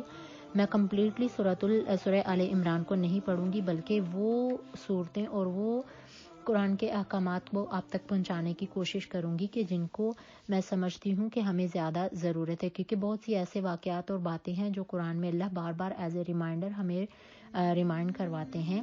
تو سورہ آل عمران کو شروع کرتے ہیں. بسم اللہ الرحمن الرحیم. پارہ نمبر 3 آل عمران. الف لام میم. اللہ لا الہ الا ہو الحی القیوم. بے شک وہ رب ہے اس کے سوا کوئی عبادت کے لائق نہیں ہے. الحی القیوم وہ ہمیشہ زندہ رہنے والا اور قائم رہنے والا ہے. آگے اسی پہلے رکوع میں سورہ آل عمران میں اللہ قرآن 6 آیت مبارکہ میں فرما رہا ہے هو الذی یصورکم فی الارحام کیف یشاء. تو وہی رب ہے جو تمہاری ماں کے پیٹ میں جیسی چاہتا ہے صورتیں بناتا ہے. کیسا میرا رب ہے کہ ماں کے پیٹ میں بچہ ہوتا ہے تو ماں کو اس چیز کا احساس نہیں ہوتا کہ اس کے بچے کے کان کب بن رہے ہیں، اس کے بچے کی ناک کب بنی ہے، اس کو اللہ نے ہڈیاں کیسے عطا کر دی ہیں، اس کو گوشت کا لبادہ کیسے بنا دیا، اس کو اللہ نے کس طریقے سے اس کے فیچرز بنایا ہے، کس طریقے سے اس کی باڈی سٹرکچر کو اللہ بنا رہا ہے. ایون جو ماں اپنے بچے کو پیٹ میں لگتی ہے اس کو بھی احساس تک نہیں ہوتا. تو یہ میرے رب کی ذات ہے، وہ قرآن میں فرماتا ہے وہ جیسی چاہتا ہے ماں کے پیٹ میں صورت بنا دیتا ہے. کہ ہم دنیا کی بڑی سے بڑی بھی کوئی سائنٹیفکلی بھی کوئی بڑی سے بڑی بھی طاقت لے آئیں تو کبھی بھی ہم نہیں چاہ سکتے کہ ہمارے بچے کی پیٹ میں جو شکل و صورت ہے وہ ایسی ہو. دنیا میں اس کے آنے کے بعد بہت سی ایسی سرجریز ہو جاتی ہیں جو کہ مطلب کہ اس کے فیچرز کو، اس کے چہرے کے خد و خال کو چینج کرتے ہیں، لیکن ماں کے پیٹ میں جیسی اللہ چاہتا ہے وہ ویسی کرتا ہے، کیونکہ وہ اس چیز پر غالب حکمت والا ہے اور اس جیسی طاقت کسی کی بھی نہیں ہے. آگے اللہ قرآن میں فرماتے ہیں کہ جب بھی تم دعا کرو تو ایسے کرو، ربنا لا تزغ قلوبنا بعد اذ ہدیتنا وہب لنا من لدنک رحمہ، اے پروردگار آپ جب بھی ہمیں ہدایت دیجئے تو اس طریقے سے ہدایت بخشیے کہ ہمارے دلوں میں کوئی بھی اس کے بارے میں کجی پیدا نہیں کیجیے. من لدنک رحمہ، اور ہمیں اپنی بارگاہ سے رحمت عطا کیجیے.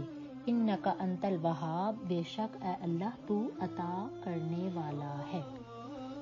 ٹھیک ہے.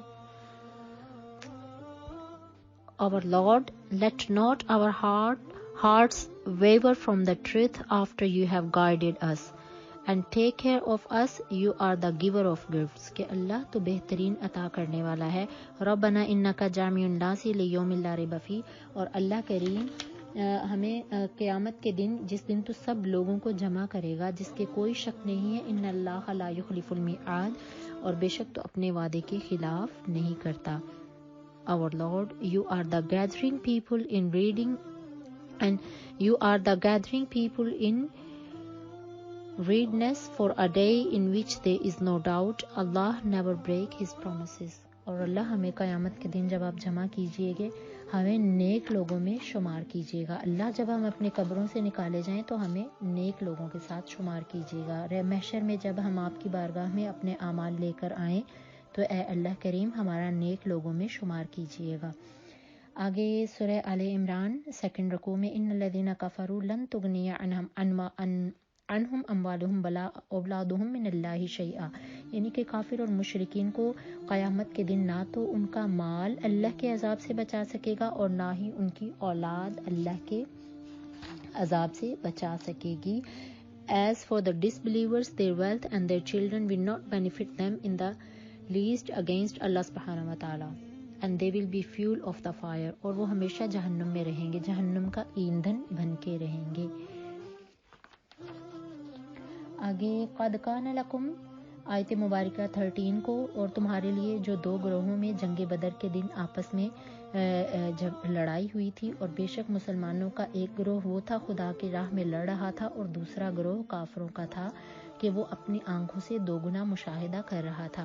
اب یہ جو جنگ بدر ہوئی ہے اس کو اللہ نے قرآن میں مینشن کیا ہے. جنگ بدر 17 رمضان المبارک کو ہوئی تھی، کہ جس میں قریباً 950 کے قریب جو تھے ڈس بلیورز تھے، اور جو مسلمان تھے وہ بہت تھوڑی تعداد میں تھے. یہ 313 کے قریب مسلمان تھے اور 950 سے بھی زیادہ 1000 کے قریب کافرین تھے. لیکن اللہ نے جنگ بدر میں مسلمانوں کی اپنی قوت کے ساتھ فرشتوں کو انسانی شکل میں بھیج کر مدد کی تھی، اور کافر جو فرشتے جو تھے آسمان سے انسانی شکل میں آ کر انہوں نے کافروں کے مقابلے میں جنگ کی تھی، اور اللہ نے مسلمانوں کو جنگ بدر میں فتح عطا فرمائی تھی.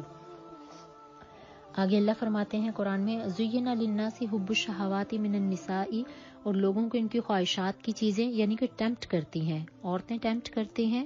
والبنین بیٹے، والقناطیر المقنطرۃ سونے چاندی کے بڑے بڑے ڈھیر، اور گھوڑے اور مویشی، یہ ساری دنیا کی کھیتیاں ہیں. ذالک متاع الحیات الدنیا، یہ سب تمہاری دنیا کی زینت ہے. واللہ عندہ حسن المآب، اور اللہ کے ہاں نیکوکاروں کا بڑا ٹھکانہ ہے. People's desires for the gratification of pleasure has made attractive to them women, children, heaps of gold and silver, well-bred horses, animals, and farmlands. Such are delights of this worldly life, but Allah subhanahu wa ta'ala has the best place of returns. کہ اللہ کے لیے نیکوکاروں کے لیے بہت بڑے درجے ہیں. یعنی کہ دنیا میں ہمیں ٹیمپٹنگ ہوتی ہے عورتوں میں، مال میں، مویشی میں، بیٹے میں، گھر میں، باہر میں، سونے چاندی کے زیورات، ہماری جو کھیتیاں ہیں، تو اللہ فرماتے ہیں یہ ساری متاع الحیات دنیا، یہ دنیا میں ہی رہیں گی، یہ دنیا کے سامان ہے، اور اللہ کے ہاں نیکوکار لوگوں کا بہت ہی اچھا ٹھکانہ ہے. آگے اللہ قرآن میں فرما رہا ہے الصابرین والصادقین والقانتین والمنفقین والمستغفرین بالاسحار. بہت خوبصورت آیت مبارکہ ہے. اس چیز کو اللہ قرآن میں فرما رہا ہے کہ جو لوگ الصابرین they are patient، والصادقین truthful کہ صبر کرنے والے، سچ بولنے والے، والقانتین obedient اللہ کی فرما برداری کرنے والے، والمنفقین چیریٹیبل جو لوگ اللہ کے راستے میں مال کو خرچ کرتے ہیں، والمستغفرین بالاسحار and seek forgiveness at dawn اور جو فجر کے ٹائم پہ اللہ کی راستے میں اللہ سے بخشش و مغفرت طلب کرتے ہیں. اللہ فرماتے ہیں کہ اللہ انہیں قیامت کے دن اپنے عذاب سے محفوظ رکھے گا. کہ جو مشکلات میں صبر کرنے والے ہیں، کہ کوئی مشکل آئی ہے، پریشانی آئی ہے، صبر کے ساتھ، نماز کے ساتھ اللہ سے رجوع کرتے ہیں. والصادقین سچ بولنے والے. سچ بولنے کی اتنے قرآن میں بھی تلقین کی گئی ہے، اور رسول اللہ صلی اللہ علیہ وسلم نے فرمایا کہ ایک بندہ جب جھوٹ بولتا ہے، وہ جھوٹ بولتے بولتے وہ جھوٹ اس کو جہنم کی طرف لے کر جاتا ہے، اور ایک جو بندہ سچ بولتا ہے اس کا سچ اس کو جنت کی طرف لیڈ کرتا ہے. تو آگے والقانتین اور فرما برداری کرنے والے لوگ. اللہ نے قرآن میں ہمیں فرما برداری کا حکم دیا، ہمیں اپنی اطاعت کا حکم دیا ہے. والمنفقین اور اللہ کے راستے میں مال خرچ کرنے والے لوگ، والمستغفرین بالاسحار اور فجر کے وقت اللہ سے توبہ کرنے والے لوگ. اللہ کو یہ لوگ ہیں جو اللہ نے کیٹیگریز بتا دی ہیں جن کو اللہ اپنے قیامت کے دن روز محشر جنت عطا کریں گے اور ان کو عذاب جہنم سے محفوظ رکھیں گے. اسی چیز کو آگے اللہ مینشن کر رہے ہیں کہ یہی وہ لوگ ہیں جو کہتے ہیں ہم اللہ کے سوا کسی کو معبود نہیں ٹھہراتے، اور گواہی دیتے ہیں کہ فرشتے اور علم والے لوگ جو انصاف پر قائم ہے، اور اللہ لا الہ الا ہو العزیز الحکیم، اور اللہ کے سوا کوئی معبود نہیں، وہی غالب حکمت والا ہے. ان الدین عند اللہ الاسلام. ٹھیک ہے، اب اس چیز کو اللہ قرآن میں فرما رہے ہیں کہ بے شک اللہ کے نزدیک تو جو تمہارا دین ہے وہ اسلام ہے. Submission to Allah is the only true religion in the sight of Allah. کہ اللہ کی نظر میں صرف جو دین ہے وہ دین اسلام ہے. تو آگے اللہ قرآن میں فرماتے ہیں کہ بے شک میرے نزدیک، خدا کے نزدیک ایک ہی ریلیجن ہے اور وہ اسلام ہے، اور الحمدللہ اللہ نے ہمیں مسلمان بنایا ہے، اور یہی اللہ کی سب سے بڑی نعمت ہے. اللہ کریم ہمیں اپنے مسلمان ہونے کی نعمت پر ہی شکر ادا کرنے کی توفیق عطا فرمائے. آگے جو تیسرا رکوع ہے، اس میں اللہ سبحانہ و تعالیٰ نے ان لوگوں کو جو پہلی امتیں تھیں کس طریقے سے وہ انبیاء کرام کو ناحق طریقے سے قتل کر دیتی تھی، ان کے بارے میں اللہ نے فرما دیا ہے کہ کس طریقے سے وہ انبیاء کرام کو ناحق اور ناجائز قتل کر دیا کرتی تھی. تو اللہ تعالیٰ فرماتے ہیں کہ بے شک وہ ہر ایک چیز کو جاننے والے ہیں، اور اللہ نے پہلے امتوں کی ہم لوگوں پر احوال اس لیے بیان کیے ہیں تاکہ ہم ان کو سن کر ان پر عمل کرنے کی کوشش کر سکیں. آگے جو واقعہ ہے یہ اس جو نیکسٹ رکوع ہے، فورتھ رکوع میں حضرت مریم علیہ السلام کا ذکر ہو رہا ہے. انشاءاللہ اس حضرت مریم علیہ السلام کی پیدائش کا واقعہ ہے جو کہ سورہ آل عمران. آل عمران جو ہے یہ اس کو آل عمران کہا جاتا ہے. یہ آل عمران جو تھی حضرت مریم علیہ السلام تھی. آپ کے والد کا نام عمران تھا اور آپ کی والدہ کا نام حنا تھا. اور حضرت مریم علیہ السلام کی والدہ جو حنا تھی، انہوں نے ایک منت مانی تھی کہ اللہ میں پریگننٹ ہوں، میرے گھر میں جو بھی بچہ پیدا ہوگا میں اسے بیت المقدس میں یعنی کہ دین کے لیے وقف کر دوں گی. اور ان کے مائنڈ میں تھا کہ شاید میرے ہاں بیٹا پیدا ہوگا. تو اسی چیز کو اللہ نے قرآن میں مینشن کیا ہوا ہے کہ کس طریقے سے. آیت مبارکہ ہے 35. اذ قالت امرأۃ عمران ربی انی نذرت لک ما فی بطنی. اور وہ یاد کرو وہ وقت جب عمران کی بیوی نے کہا کہ اے اللہ جو میرے پیٹ میں بچہ ہے میں بے شک اس کو تیرے لیے نذر مانگتی ہوں، یعنی کہ اس کو میں تیرے لیے نظر مانگتی ہوں اور تیری نظر کرتی ہوں اور بے شک آپ اس کو مجھ سے قبول کر لیجئے.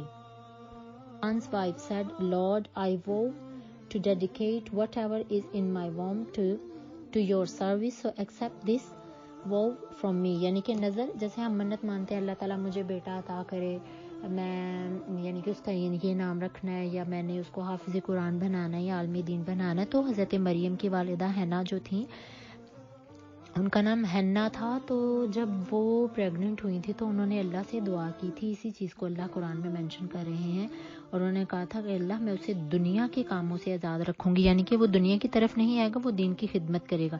انک انت السمیع العلیم، بے شک تو ہی سننے والا، you are the hearer and the knower, اور تو ہی سننے والا اور جاننے والا ہے. اس کے بعد جو نیکسٹ والی ورس ہے اس میں آ رہا ہے فلما وضعتها قالت ربی انی وضعتها انثى. اور جب ان کے ہاں بچہ پیدا ہوا تو انہوں نے تو وہ کہنے لگی اے پروردگار عالم میرے ہاں تو لڑکی پیدا ہوئی ہے، اور حالانکہ میں نے تو بہتر تھا کہ لڑکا ہوتا تاکہ میں اس کو تیری جو میں نے نظر مانی تھی اس پر میں پورا اتر سکتی. وَإِنِّي سَمَّيْتُهَا مَرْيَمَ وَإِنِّي أُعِيذُهَا بِكَ وَذُرِّيَّتَهَا مِنَ الشَّيْطَانِ الرَّجِيمِ. اور اے اللہ میں اس کا نام مریم رکھتی ہوں اور اس کی اولاد کو شیطان مردود سے تیری پناہ میں دیتی ہوں. کہ حضرت مریم علیہ الصلوۃ والسلام کی والدہ نے یہ دعا کی تھی، اور جب انہوں نے کہا کہ O Lord I gave birth to a girl. Allah knew well what she had given birth to. The male is not like the female. Then she added, I have named her Maryam, and I place her and her offspring in your protection from the shaitan. کہ اللہ ان کو میں مریم کو تیری اور تیری پناہ میں دیتی ہوں کہ تم اس کو اور اس کی اولاد کو شیطان سے محفوظ فرمائے. تو پھر اللہ پاک نے حضرت حنا جو تھی مریم کی والدہ ان کی اس دعا کو قبول فرمایا تھا. اسی چیز کو فتقبلها ربها، تو ان کے پروردگار نے اس چیز کو ایکسیپٹ کیا تھا. ہر لارڈ ایکسیپٹڈ ہر، اللہ نے حضرت مریم علیہ السلام کی والدہ جو تھی ان کی اس منت کو بہت قبول کیا تھا. اور حضرت مریم علیہ السلام یہ وہ اللہ نے ان کو ایسا مرتبہ عطا فرمایا ہے کہ آپ کی پیٹ سے اس بچے نے جنم لیا جو کہ سب سے بڑا ان کا معجزہ تھا حضرت عیسیٰ علیہ السلام کا، جو کہ بن باپ کے پیدا ہوئے تھے، اور اللہ نے حضرت مریم علیہ السلام کو چنا تھا اپنی نیک بندی کے طور پر. اور اسی چیز کو 37 آیت مبارکہ میں تو پروردگار نے اس کو پسندیدگی کے ساتھ قبول کیا اور اس طرح پرورش کیا اور زکریا کو اس کا نگران بنایا کہ حضرت مریم علیہ السلام کی جو والدہ حنا ہے وہ بیت المقدس میں آئیں تو انہوں نے حضرت زکریا علیہ السلام جو تھے وہ اس وقت بیت المقدس کے بہت بڑے اسکالر تھے. حضرت مریم کی والدہ نے حضرت زکریا سے کہا کہ آپ اس بیٹی کی، یہ میری بیٹی ہے، اس کی میں نے نظر اور میں نے منت مانی تھی، یہ آج سے آپ کی کفالت میں رہے گی، یعنی کہ آپ اس کی گائیڈنس کریں گے. تو پھر حضرت زکریا علیہ السلام جو تھے وہ ان کے بردر ان لو تھے حضرت مریم علیہ السلام کی والدہ کے. تو پھر اللہ تعالیٰ نے حضرت زکریا علیہ السلام کو ان کا نگران بنایا تھا، اور زکریا علیہ السلام he used to look after حضرت مریم علیہ السلام، وہ ان کی کیئر میں رہی تھی حضرت زکریا کی. اور when زکریا علیہ السلام اس چیز کو آگے فرماتے ہیں کہ کلما دخل علیہ زکریا المحراب، جب کبھی زکریا عبادت خانے میں جاتے جہاں پہ مریم عبادت کر رہی ہوتی، وجد عندها رزقا، تو وہاں پر اس کے پاس کھانا پڑا ہوتا تھا. قال یا مریم انا لکی ھذا، تو انہوں نے پوچھا مریم یہ تمہارے پاس کہاں سے آیا ہے؟ تو مریم نے کہا ہوا من عند اللہ، یہ تو اللہ سے آیا ہے. ان اللہ یرزق من یشاء بغیر حساب، اللہ جسے چاہتا ہے بے حساب دیتا ہے. When our Zakaria علیہ السلام entered the prayer room, he found fruits next to her. وہ جب کہ حضرت زکریا علیہ السلام جب بھی جاتے جہاں پہ حضرت مریم علیہ السلام محراب کعبہ میں بیت المقدس میں جو کہ پیلسٹائن میں مسلمانوں کا پہلا خانہ کعبہ ہے وہاں پہ عبادت کیا کرتی تھی، ایک مخصوص جگہ تھی. حضرت زکریا علیہ السلام جب بھی کبھی وہاں جاتے تو وہاں پہ وہ فروٹس دیکھتے، یعنی کہ بے موسمی پھل ہوتے تھے، کہ جو اب جیسے گرمیوں کا موسم ہے تو سردیوں کے پھل ہونا یا وہ پھل دیکھتے تھے. حضرت زکریا علیہ السلام نے جب دیکھا کہ اگر رب تعالی مریم علیہ السلام کو بے موسمی پھل عطا کر سکتا ہے تو اللہ میری دعا کو بھی قبول کر سکتا ہے، تو وہیں کھڑے ہو کر حضرت زکریا علیہ السلام نے اپنے رب سے دعا کی. یہ والی نیکسٹ ورس ہے، ورس نمبر 38. هنالك دعا زكريا ربه قال رب هب لي من لدنك ذرية طيبة إنك سميع الدعاء. Standing there in a state of bliss, Zakaria alayhi salatu wassalam prayed to his Lord, saying, My Lord, kindly grant me upright offspring. You are the hearer of the prayers. تو پھر اللہ سبحانہ و تعالیٰ نے حضرت زکریا علیہ الصلوۃ والسلام کی دعا کو قبول فرمایا. تو حضرت زکریا علیہ الصلوۃ والسلام نے وہیں کھڑے ہو کر مریم کی طرف سے دیکھ کر دعا کی. اب اس چیز سے، اس آیت مبارکہ سے کیا پتہ چلتا ہے کہ اللہ سبحانہ و تعالیٰ کی ذات پر توکل رکھنا اور اللہ کی ذات پر یقین کرنا اور ان بہت کانفیڈنٹ کے ساتھ اللہ کی بارگاہ میں دعا کرنا ہماری دعاؤں کو مستجاب کرتا ہے. حضرت زکریا علیہ الصلوۃ والسلام اپنے بڑھاپے کی آخری عمر میں تھے. ان کی جو زوجہ تھیں وہ بانجھ تھیں، یعنی کہ ان کے ہاں کبھی بھی اولاد نہیں ہو سکتی، اور ان کی جو وائف تھی وہ انفرٹائل تھیں، یعنی کہ ان کے ہاں بیٹا یا بیٹی نہیں پیدا ہو سکتی تھی. تو اسی طریقے سے اللہ پاک نے ان کی اس دعا کو کیوں قبول فرمایا؟ کیونکہ وہ اللہ کی ذات پر توکل رکھنے والے تھے، اور انہوں نے جب یہ دیکھا کہ میرا رب اگر مریم کو بے موسمی پھل جنت سے عطا کر سکتا ہے تو وہ مجھے بھی اولاد عطا کر سکتا ہے. تو اس چیز کو ذہن میں رکھے کہ جب بھی دعا کیجیے اپنے توکل کو اللہ کی ذات پر بڑھا دیجیے، اپنے ایکسٹریم کانفیڈنٹ کی لیول پہ آ کر اللہ سے مانگیے. ہی از وہاب، وہ عطا کرنے والا ہے. ہی از رحیم، وہ ہم لوگوں پر بہت ہی کائنڈ ہے، مہربان ہے، اور وہ ہماری ساری دعاؤں کو قبول فرماتا ہے. تو اس طریقے سے حضرت زکریا علیہ السلام نے جب یہ دعا کی، انکا سمیع الدعاء، او لارڈ او مائی رب، you are the hearer of prayers, بے شک آپ تو ساری دعاؤں کو قبول کرتے ہیں. پھر اس کے بعد آتا ہے قرآن میں آیت مبارکہ 39 میں، فَنَادَتْهُ الْمَلَائِكَةُ وَهُوَ قَائِمٌ يُصَلِّي فِي الْمِحْرَابِ. The angels called out to him as he stood praying in the prayer room. Allah subhanahu wa ta'ala gives you good news of Yahya, confirming a word from Allah, a chaste and distinguished person, a prophet from among the righteous. وہیں پہ کھڑے کھڑے اللہ نے فرشتے کے ذریعے حضرت زکریا علیہ السلام کو خوشخبری عطا کر دی. کس بات پہ؟ کیونکہ جو ان کا ایکسٹریم کانفیڈنٹ لیول تھا، ان کا ایکسٹریم اپنے رب کی ذات پر توکل تھا، ٹرسٹ تھا، بھروسہ تھا. ہم لوگوں کو کبھی بھی اللہ کی ذات سے نا امید نہیں ہونا چاہیے. اللہ کی ذات بہترین سے بہترین عطا کرنے والی ہے. قرآن میں آتا ہے لا تقنطوا من رحمت اللہ، آپ کو کبھی بھی، اے لوگو تمہیں کبھی بھی اللہ کی رحمت سے مایوس نہیں ہونا چاہیے. بے شک اللہ تو ہمیں عطا کرنے والی ذات ہے، بس ہمیں مانگنے کا طریقہ نہیں آتا. تو دعا میں اپنی دعاؤں میں اللہ پر توکل کو بڑھا دیجئے. میرا رب عطا کرتا ہے، وہ ضرور ہماری دعاؤں کو سنتا ہے. ہی از دا موسٹ ہیئرر، وہی سب سے بہتر سننے والا ہے اور وہی ہماری دعاؤں کو قبول کرنے والا ہے. وہیں پہ کھڑے اللہ نے خوشخبری دی فرشتوں کے ذریعے کہ اے ان اللہ یبشرک بیحییٰ، اے زکریا ہم آپ کو خوشخبری دیتے ہیں یحییٰ کی، مصدقا بکلمۃ من اللہ، اللہ کے نئے کلمات کے ساتھ وہ ہوگا ایک ایسا بندہ، وسیدن بہت ہی نیک، وحسورا ونبیا من الصالحین، اور وہ نیکوکاروں میں سے نبی ہوں گے. یعنی کہ ابھی پیدائش بھی نہیں ہوئی تو اللہ نے حضرت زکریا کو بتا دیا جائیں میں آپ کو نبی بیٹا عطا کر رہا ہوں. سبحان اللہ. قال ربی انا یکون لی غلام وقد بلغنی الکبر. پھر حضرت زکریا علیہ الصلوۃ والسلام he asked, how can I have a boy? I have reached an old age and my wife is infertile. کہ میری بیوی کے ہاں تو کبھی اولاد نہیں ہو سکتی، میں بہت بوڑھا ہو گیا ہوں. The angel replied to Yahya علیہ الصلوۃ والسلام, it will be so. اللہ سبحانہ و تعالیٰ does what he please. اللہ جو چاہتا ہے وہ کر دیتا ہے. اللہ تعالیٰ ہمیں بڑا عطا کرنے والا ہے. اس کی رحمتیں، اس کی برکتیں، اس کی ذات پر توکل مضبوط کر لیجئے. بے شک اللہ کی رحمتوں کے خزانے کھلے ہوئے ہیں. ہمارے نزدیک ہمارے کام جو ہیں وہ ناممکن ہو سکتے ہیں، بہت ہمیں اپنی مشکلات، پریشانیاں، دکھ، غم بڑے لگ سکتے ہیں. میرے اللہ کے آگے کوئی بھی چیز بڑی نہیں ہے. اللہ کی رحمت کے آگے تمام چیزیں چھوٹی ہیں. میرے اللہ نے کن فرمانا ہے اور فیکون اسی وقت پس وہ ہو جاتی ہے. تو پھر حضرت زکریا علیہ الصلوۃ والسلام نے اپنے رب سے کہا. آیت مبارکہ 41 کا ترجمہ، قال ربی اجعل لی آیہ.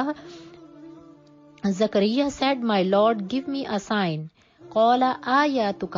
Allah subhanahu wa ta'ala said, the sign is that for 3 days you will only speak by sign language to peoples. یہ ایک طرح سے یہ اللہ نے حضرت زکریا علیہ الصلوۃ والسلام کو وظیفہ بتایا تھا کہ آپ 3 دن تک لوگوں سے صرف الا رمزا سائن لینگویج میں یعنی کہ اشاروں سے بات کریں گے. وَاذْكُرْ رَبَّكَ كَثِيرًا, so remember your Lord constantly. ٹھیک ہے.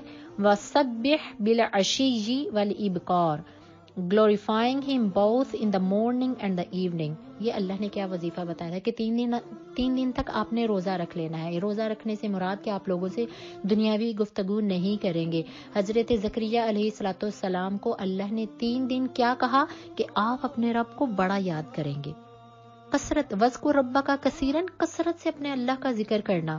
وسبح بالعشی والابکار، دن اور صبح و شام میں اپنے اذکار کو بڑھا لینا. زکریا تم نے رب سے جو مانگا ہے اللہ تمہیں عطا کرنے والا ہے. تو یہ اللہ سبحانہ و تعالیٰ نے حضرت زکریا علیہ الصلوۃ والسلام کو ان کے بیٹے کی خوشخبری عطا فرمائی تھی اور اللہ نے ان کی دعا کو مستجاب فرمایا تھا. اسی طریقے سے ہمیں بھی دعاؤں کے لیے اللہ کی ذات پر توکل چاہیے، بھروسہ چاہیے، اپنے اعمال کی درستگی چاہیے اور اللہ کا ذکر کثیر تعداد میں کرنے سے، جیسے کہ حضرت زکریا نے کثیر تعداد میں ذکر کیا تو اللہ نے ان کی دعا کو قبول فرمایا. اسی طریقے سے آپ چاہتے ہیں کہ اللہ آپ کی دعاؤں کو قبول فرمائے تو اپنی نمازوں کو بڑھا دیجئے، اپنے ذکر اذکار کو بڑھا دیجئے. انشاءاللہ آپ اپنے رب کو اپنی دعاؤں پر کن فیمون فرمانے والا پائیں گے. اس رکوع میں انشاءاللہ ہی آج کے درس قرآن میں انشاءاللہ اتنا ہی ہے.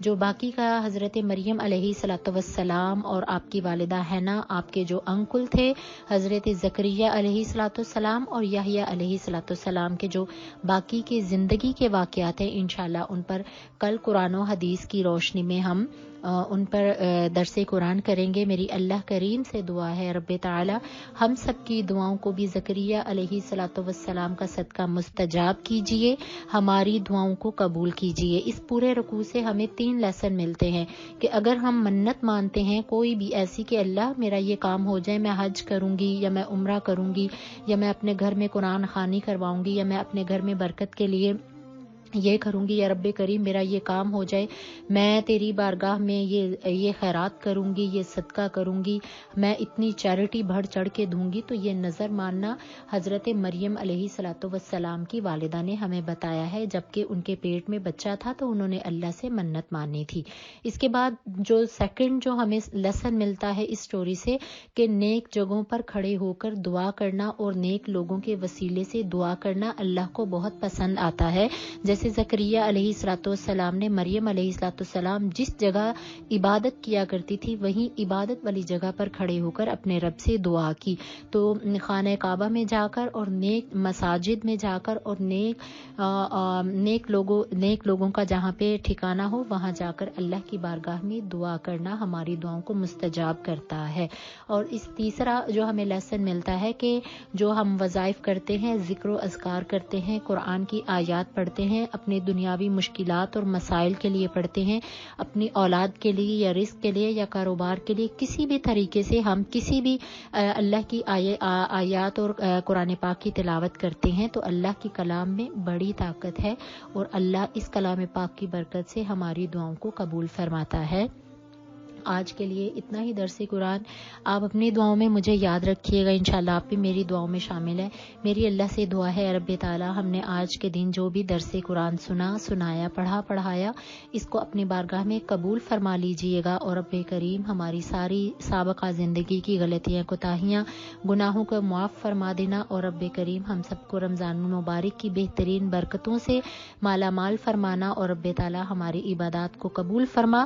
مجھے اپنے والدین کے لیے، ہم سب کو اپنے والدین کے لیے اور ہماری اولاد کو ہمارے حق میں صدقہ جاریہ بنا، دنیا اور آخرت کی بھلائیاں عطا فرما۔ وآخر دعوانا ان الحمد للہ رب العالمین۔ السلام علیکم ورحمۃ اللہ وبرکاتہ۔